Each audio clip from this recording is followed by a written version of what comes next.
फरवरी 6। हमारे प्रतिदिन की रोटी मिनिस्ट्रीज की ओर से आप सभी को नमस्कार। आज के संदेश का शीर्षक है सबसे अकेला आदमी, डेव ब्रेनन की ओर से। आज के पवित्र शास्त्र का भाग उत्पत्ति अध्याय 39 11 से 22 वचन तक। एक दिन क्या हुआ कि यूसुफ अपना कामकाज करने के लिए घर में गया और घर के सेवकों में से कोई भी घर के अंदर ना था। तब उस स्त्री ने उसका वस्त्र पकड़कर कहा, मेरे साथ सो। पर वह अपना वस्त्र उसके हाथ में छोड़कर भागा और बाहर निकल गया। ये देखकर कि वह अपना वस्त्र मेरे हाथ में छोड़कर बाहर भाग गया, उस स्त्री ने अपने घर के सेवकों को बुलाकर कहा, देखो, वह एक इब्री मनुष्य को हमारा तिरस्कार करने के लिए हमारे पास ले आया है। वह तो मेरे साथ सोने के मतलब से मेरे पास अंदर आया था और मैं ऊंचे स्वर से चिल्ला उठी और मेरी बड़ी चिल्लाहट सुनकर वह अपना वस्त्र मेरे पास छोड़कर भागा और बाहर निकल गया और वह उसका वस्त्र उसके स्वामी के घर आने तक अपने पास रखे रही।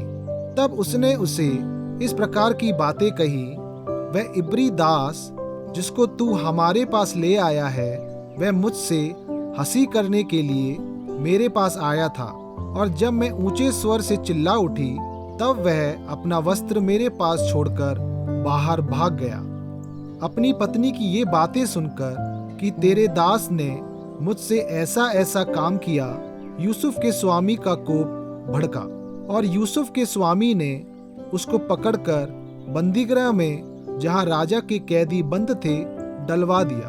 अतः वह उस बंदीगृह में रहा, पर यहोवा यूसुफ के संग संग रहा और उस पर करुणा की और बंदीगृह के दरोगा के अनुग्रह की दृष्टि उस पर हुई।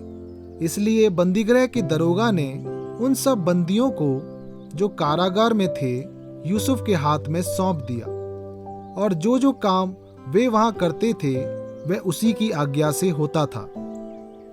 मुख्य वचन उत्पत्ति अध्याय 39 20 और 21 वचन। और यूसुफ के स्वामी ने उसको पकड़कर बंदीगृह में जहां राजा के कैदी बंद थे डलवा दिया। अतः वह उस बंदीगृह में रहा, पर यहोवा यूसुफ के संग संग रहा और उस पर करुणा की और बंदीगृह के दरोगा के अनुग्रह की दृष्टि उस पर हुई।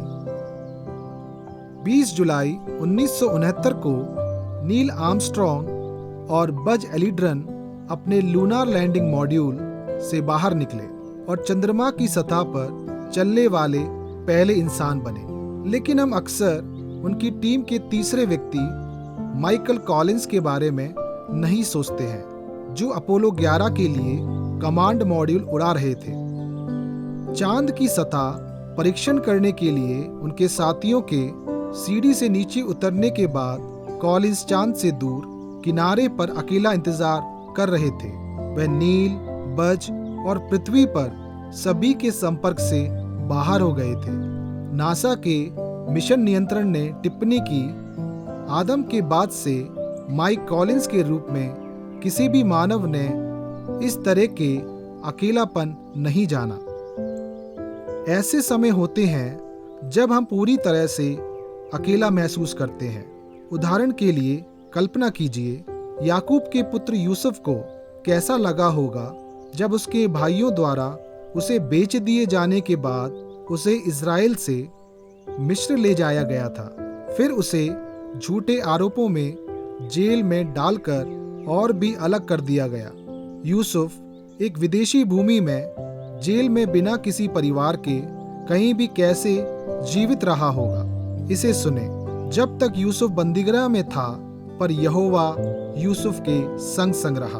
उत्पत्ति 39 में हमें इस सांत्वनादायक सत्य की 4 बार याद दिलाई गई है। क्या आप अकेला या दूसरों से अलग थलग महसूस करते हैं?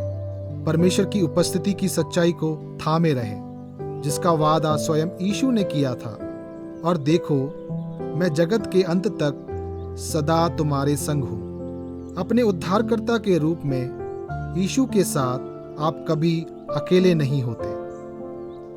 जरा सोचें, आप सबसे ज्यादा अकेला कब महसूस करते हैं? परमेश्वर आपको कैसे याद दिलाता है कि वह आपके अकेलेपन में आपके साथ है? आए हम प्रार्थना करें। प्यारे स्वर्गीय पिता, कृपया मुझे यह जानने में मदद करें, जैसा कि आपने पवित्र शास्त्र में वादा किया है कि आप जैसे यूसुफ के साथ थे वैसे ही मेरे साथ हैं।